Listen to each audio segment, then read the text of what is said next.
Hello, Michael here, looking at Psalm 62, specifically verse 1 to 3 for our meditation. This psalm, which may be subtitled, My Soul Waits for God Alone. Let's go ahead and read those three verses then. Verse 1. Truly my soul waiteth upon God.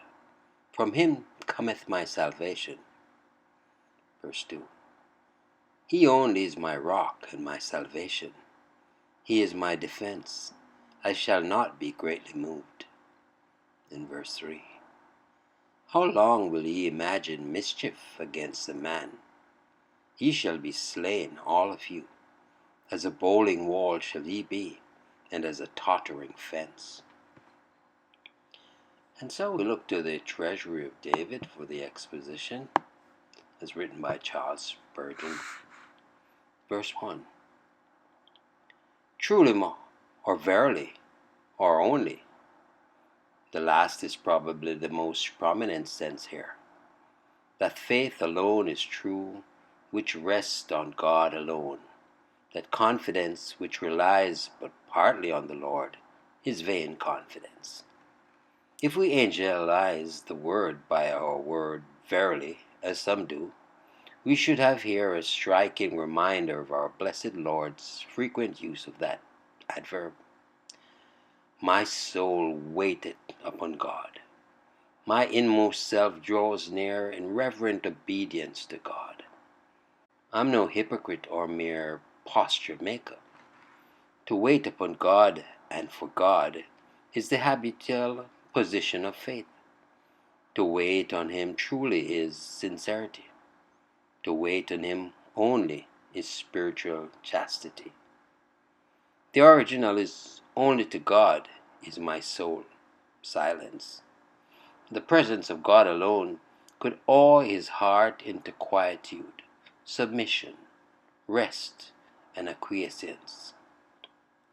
But when that was felt, not a rebellious word or thought broke the peaceful silence. The proverb that speech is silver but silence is gold is more than true in this case. No eloquence in the world is half so full of meaning as the patient silence of a child of God.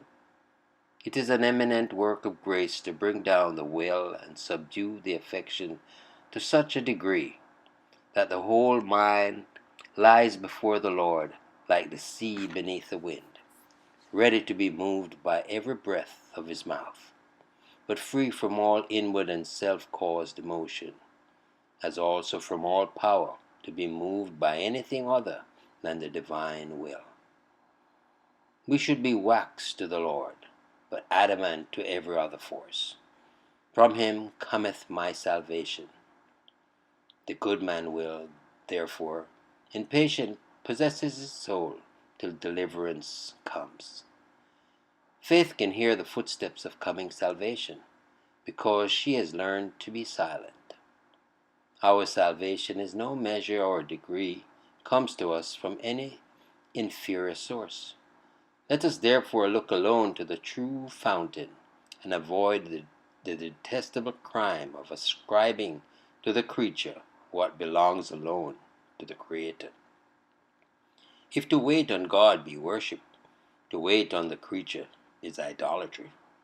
If to wait on God alone be true faith, to associate an arm of the flesh with him is audacious unbelief.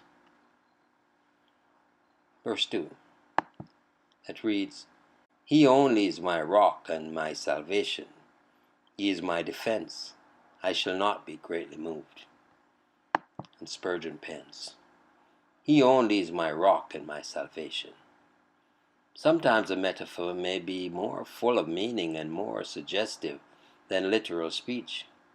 Hence the use of the figure of a rock, the very mention of which would awaken grateful memories in the psalmist's mind. David had often laid concealed in rocky caverns, and here he compares his God to such a secure refuge, and indeed declares him to be his only real protection, all sufficient in himself and never failing. At the same time, as if to show us that what he wrote was not mere poetic sentiment, but blessed reality. The literal word salvation follows the figurative expression. That our God is our refuge is no fiction. Nothing in the world is more a matter of fact. He is my defense, my height, my lofty rampart, my high fort. Here we have another bolder image. The tried believer not only abides in God as in cavernous rocks, but dwells in him as a warrior in some bravely defiant tower of lordly castle. I shall not be greatly moved. His personal weakness might cause him to be somewhat moved, but his faith would come in to prevent any very great disturbance. Not much would he be tossed about. Moved, as one says, but not removed. Moved like a ship at anchor, which swings with the tide, but is not swept away by the tempest. When a man knows assuredly that the Lord is his salvation, he cannot very much be cast down. It would need more than all the devils in hell greatly to alarm a heart which knows God to be its salvation. And verse 3, which reads, How long will ye imagine mischief against a man? Ye shall be slain all of you. As a bowling wall shall ye be, and as a tottering fence. So Spurgeon writes, How long will ye imagine mischief against a man? It is always best to begin with God, and then we may confront our enemies. Make all sure with heaven, then may you grapple with earth and hell. David expostulates with his insensate foes. He marvels at their dogged perseverance and malice, after so many failures and with certain defeat before them. He tells them that their designs was an imaginary one, which they never could accomplish, however deeply they might plot.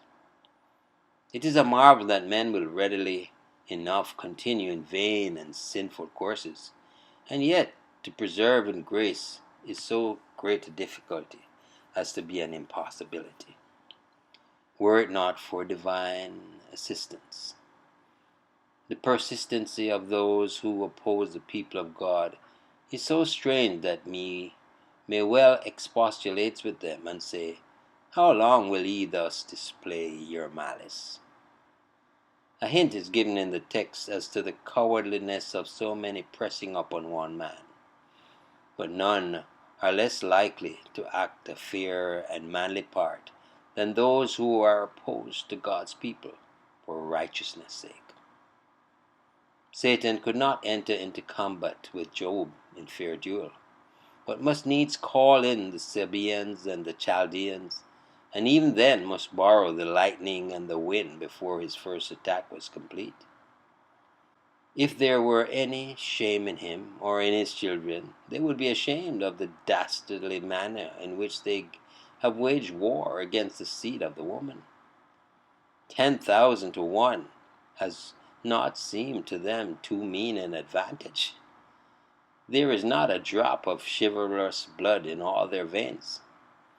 They shall be slain, all of you. Your edged tools will cut your own fingers. Those who take the sword shall perish with the sword. However many or fierce the hands of the wicked may be, they shall not escape the just retribution of heaven.